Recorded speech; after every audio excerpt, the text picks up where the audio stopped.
Hey everybody, this is Andrea Jenson from the Cash Flow CFO, and you're listening to the Cash Flow CFO Podcast, the show that explores the financial side of running a business for people who want to maximize profitability and scale with confidence. If you want to make smart financial decisions based on data and put more of your hard-earned profits into your pocket, this is the podcast for you. This episode of the Cash Flow CFO podcast is brought to you by the Cash Flow CFO. Did you know that on average, business owners have up to 84% of their personal net worth tied up in their business? Our virtual CPAs and CFOs, as well as accounting and bookkeeping experts, empower business owners just like you to make big leaps that help them maximize profitability and scale with confidence. Visit thecashflowcfo.com for more information, and thank you for listening. Hey everyone, it is Andrea, and our guest for today is Andrea Sager. I'm excited to have somebody that has the same name. Andrea is an author and the CEO founder of Legalpreneur, a legal tech startup that focuses on helping small businesses. She is currently ranked number 27 out of 40,000 trademark attorneys in the United States. Congrats on that. And as a serial entrepreneur, she knew firsthand the importance of building a business with a solid legal foundation. However, she also knew that many new businesses simply did not have the funds, and that realization led her to the development of Legalpreneur. In addition to running her company, Andrea is a mom of two in Houston and passionate about all things health, wellness, poker, and business. She recently placed 743 out of 23,000 entries in her first World Series of Poker event. Welcome to the show, Andrea. Hi, thanks so much for having me. Yeah, I'm excited. I love it. I love meeting other entrepreneurs who are multi-passionate. Yes, for sure. Yes. And especially with the same name and same pronunciation. I know. Awesome. So I love that you're law by trade, right? And then accidental entrepreneur. Or is it the other way around? So tell me a little bit about how you got started. I think I've just been very intentional about both. I wanted to be a lawyer to make a lot of money. I thought, okay, I can be a lawyer and that's how I'm going to make a lot of money. Very quickly found out that was not the case. But when I was in law school, I started my first business, and that really has led me through my whole entrepreneurial journey. It was a clothing boutique, and that was really my way to help pay for law school and help me just not be really poor during law school. And so when I graduated from law school, I got the big, fancy, big firm offer. That was my absolute dream. I thought I was going to work my way up to partner and, live and die there, be married to my job. I started there. I was married. We had one son. In that first week, I will never forget, I was sitting there in my office and it just hit me all of a sudden. Like, oh my gosh, all these old men in three-piece suits are walking around and they've been here since they were my age. And I remember that moment, it just hit me. I was like, I can't be here for the next 40 years of my life. Like, I cannot sit in this chair for the next 40 years of my life. So immediately I'm like planning my exit. But in the meantime, I have a husband and a son at home. My husband decided to stay home with our son when I started to work. And he was like, well, you got to stick it out. Like, what else are we going to do? But I saw things a different way. I knew that I could start my own firm because at this point I had the connections from the former business and they kept coming to me asking for help. They couldn't afford the firm's rates. The firm didn't even want to work with them. And so I saw this gap. I saw the gap in the market to help small businesses. So I was wanting to leave and quit, and my now ex-husband was not supportive at all. He did not want me to leave the secure job. And so I stayed as long as I could, but luckily, I always say I manifested getting fired. I did. I got fired after about 7 or 8 months. And then that day I actually launched my law firm, and I was already planning my exit and they just pushed me out. When you're like planning to do something, you want to do something and you just don't make the leap yourself and you're pushed out, 100% that's what happened. So at the end of April 2018, I launched my own law firm, Andrea Sager Law, And that was, it's been a huge roller coaster, but it's been so fun, so much learning, and just truly an honor to be the go-to, the support for small businesses. And then in 2020, we launched Legalpreneur, the brand, and that has been a wild ride as well. And so now we have both the law firm and Legalpreneur, just trying to reach as many entrepreneurs as possible to help them legally protect their business. I love it. I love it. A lot of similarities in my corporate journey too. Just realizing that wasn't the area that it was the best spot for me to, to be in and that kind of thing. Mm-hmm. So, I think that once you get bit by that entrepreneurial bug, it's hard to sit in a desk. Oh, there's no going back. More out there. Yeah, absolutely. Absolutely. So tell me a little bit about the services that your law firm provides and how, how are you filling the need of that business owner that doesn't have the funds, like you said, to go to, like the options out there are pretty limited as far as the type of services that are there. So I'd love for you to just talk a little bit about that, please. Yeah. So when I started my law firm, I was really trying to figure out my niche and trying to figure out, okay, what do small business owners need?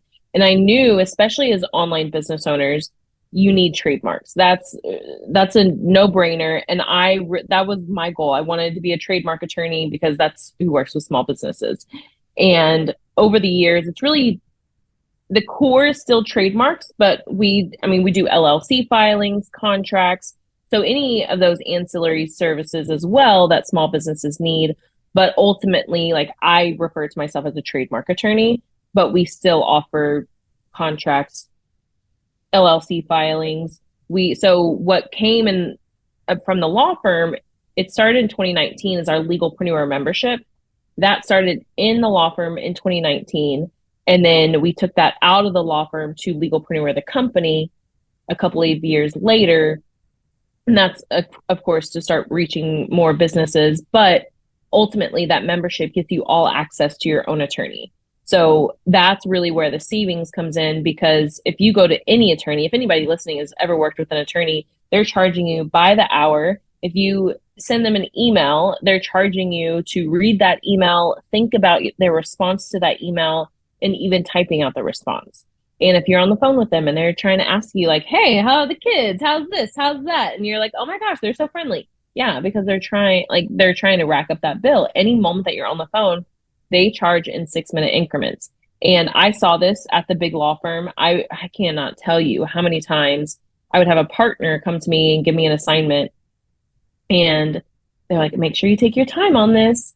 And I'm just like, if this research project takes me, 30 minutes, I don't want to spend 5 hours on it, but that's what they want.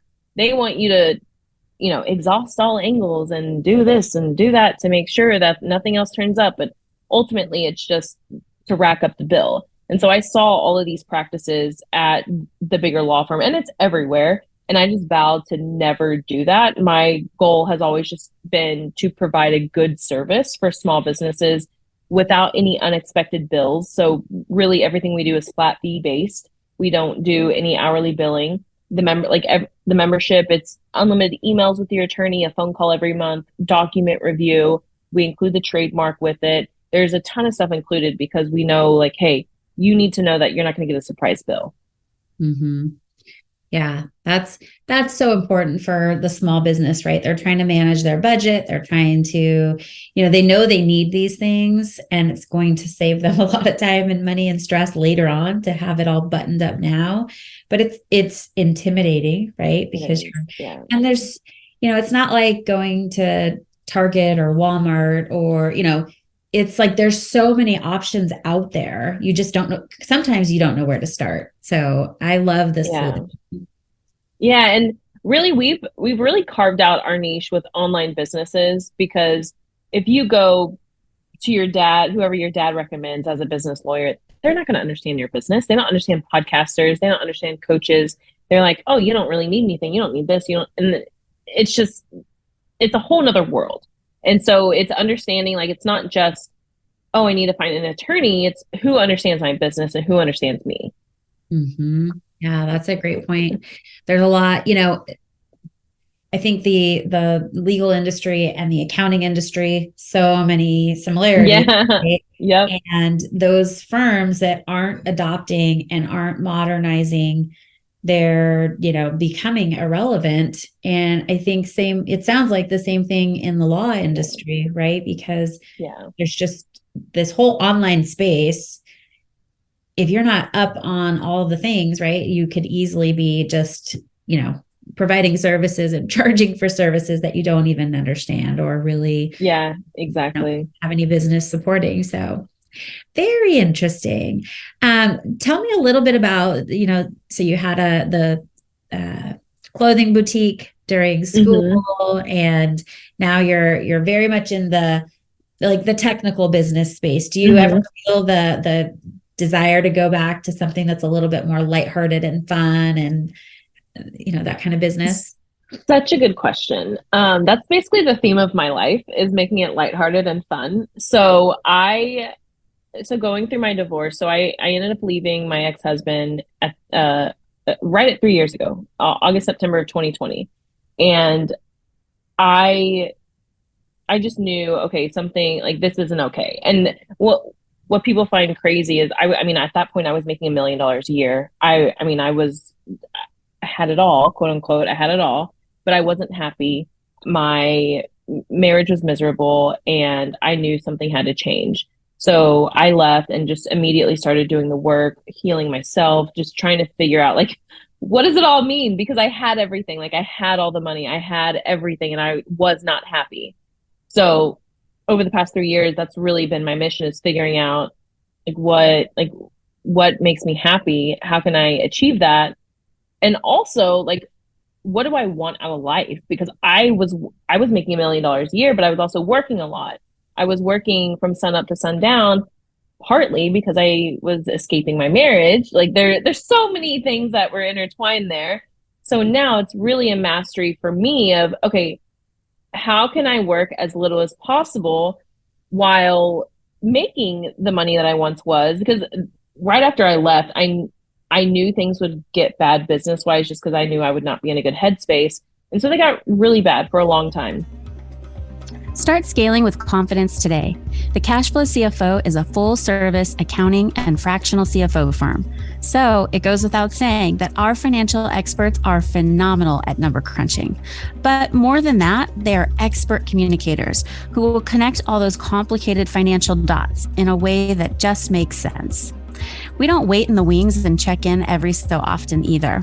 With our boutique approach, we position ourselves front and center, watching over every dollar that comes in and out of your business as if it was our own. So if your business is making money and you're ready to take it to the next level, but you're not sure you completely understand your numbers, and you're looking for that trusted guide to help you build a roadmap to reach your financial goals, it sounds like we would be a great fit. Visit thecashflowcfo.com and let's get started empowering you to build and scale your business the way you want to today. So getting really transparent here, so when I left my ex, we were bringing in 100 to 130,000 a month. And over the past 3 years, I think we've had 1 or 2 months over 100,000.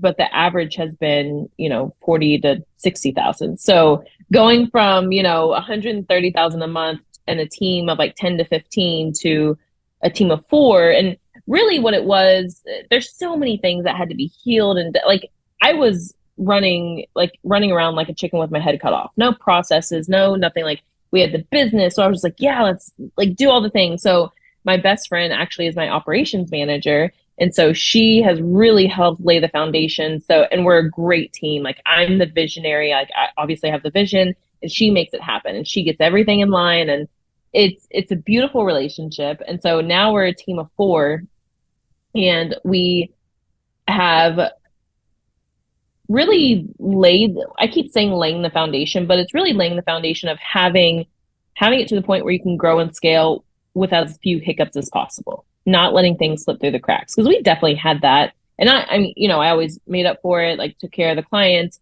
but it's like, okay, how do we eliminate this? And how do we take me out of the picture? Because I've realized like I enjoy working. Like I love having a purpose. I still love small businesses. I truly do love working with small businesses and working with trademarks, but also like, I just want to have fun. I realized like for 10 years of my life, I was in a marriage that was not always fun. It wasn't that fun. And so doing all the healing work, working on myself, working on the business and everything, it's now a mastery figuring out, okay, how do I have as much fun as possible? And really my motto, so I have a good friend, her name is Liz. She was on Shark Tank, Little Nomad, House of Noah. They sell like play mats. They're like luxury play mats. Well, she ended up selling her company a few years ago. And she told me earlier this year, she was like, Andrea, she's like, I just wake up every day and I just ask myself, what's the most fun thing I can do? And that's what I go do that day. And I was like, that's the life that I want. And going back to, manifestation, law of attraction, it's always, act as if. So that's been my main practice this year, is figuring out, okay, what's the most fun thing I can do today, and go doing that, because I don't want to work all day long for the next 40 years of my life. I don't want to do that for the next 4 years of my life. So it's really trying to balance, okay, getting the necessary work done that I have to do, and then allowing the team to take care of the rest, because that's what I pay them for. And so and this quote I got from Danny Morell. I met him in a business mastermind with Chris Harder, and he's now doing a lot of different work, not really as much like business work, but I remember learning from him. He said, only do what only you can do. So if there's somebody else that can be doing this, like, why are you doing it? And that's really like those two things, like have as much fun as possible, and then, only doing what you have to do. Like that's really been the theme of my life. And I know this is like totally way off path from the question that you initially asked, but it's, do I ever go back to wanting to do something like that, fun and lighthearted? No, because I already do what I like. I have the most fun and am as lighthearted as possible every single day. And I will also add that I still have a lot of boutique clients. So I'm still like involved in the industry just a little bit, just to know enough.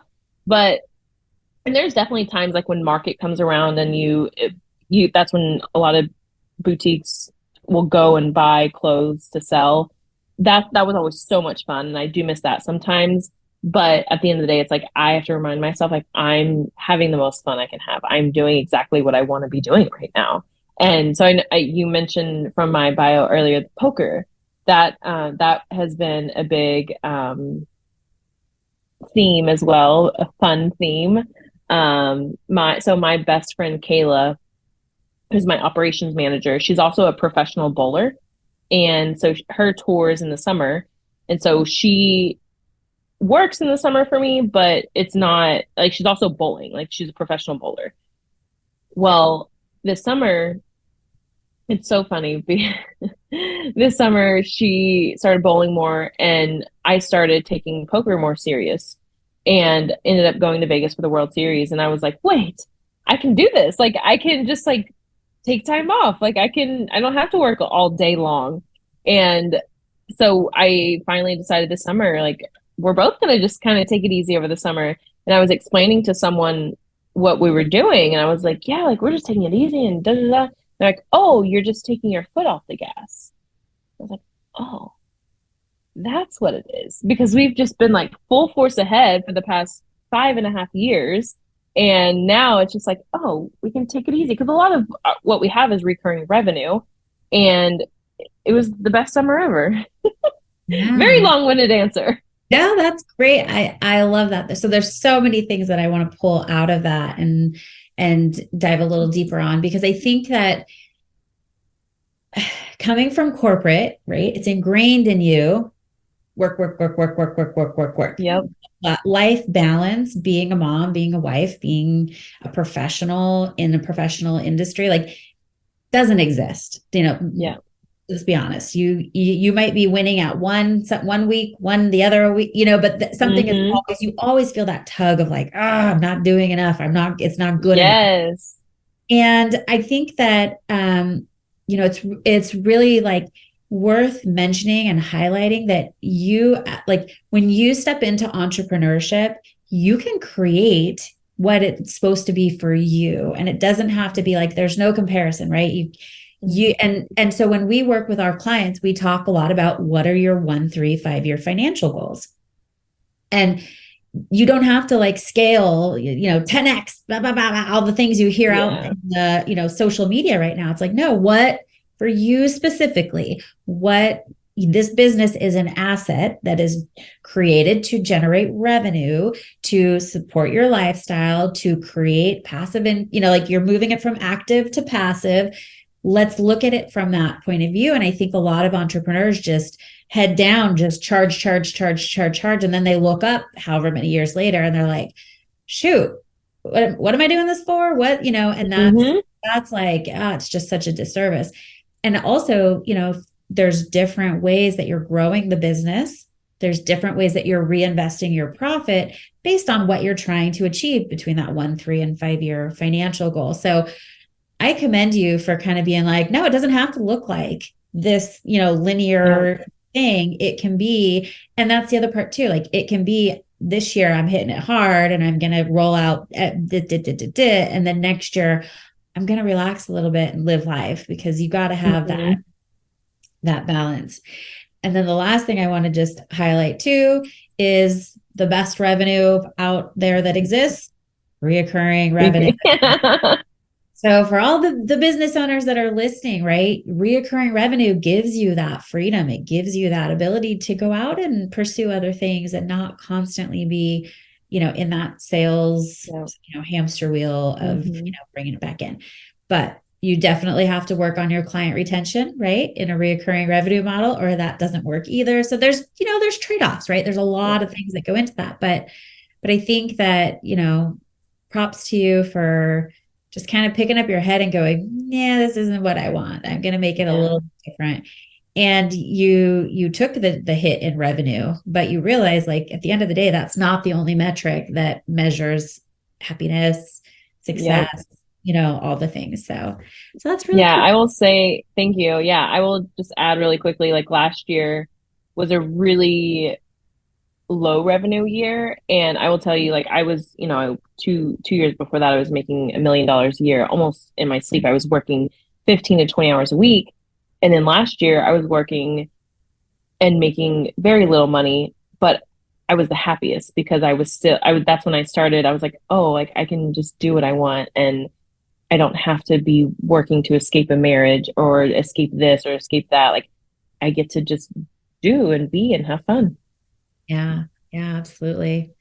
That's very cool. So if our listeners want to learn more about Legalpreneur, which I'm sure that they all do, because everybody is always looking, this is something, that everybody needs a resource for. How can they learn more about the services you offer there? Yeah, so they can just go to the website, thelegalpreneur.com. You can find me on Instagram, TikTok at thelegalpreneur. And we also have a free business owner's legal checklist. This is really, really helpful to nail down like all the specifics of what you need in your business. And then at the end of that checklist, the last page, there's a code to get a business audit for free. So the checklist tells you like, hey, this is what every business needs.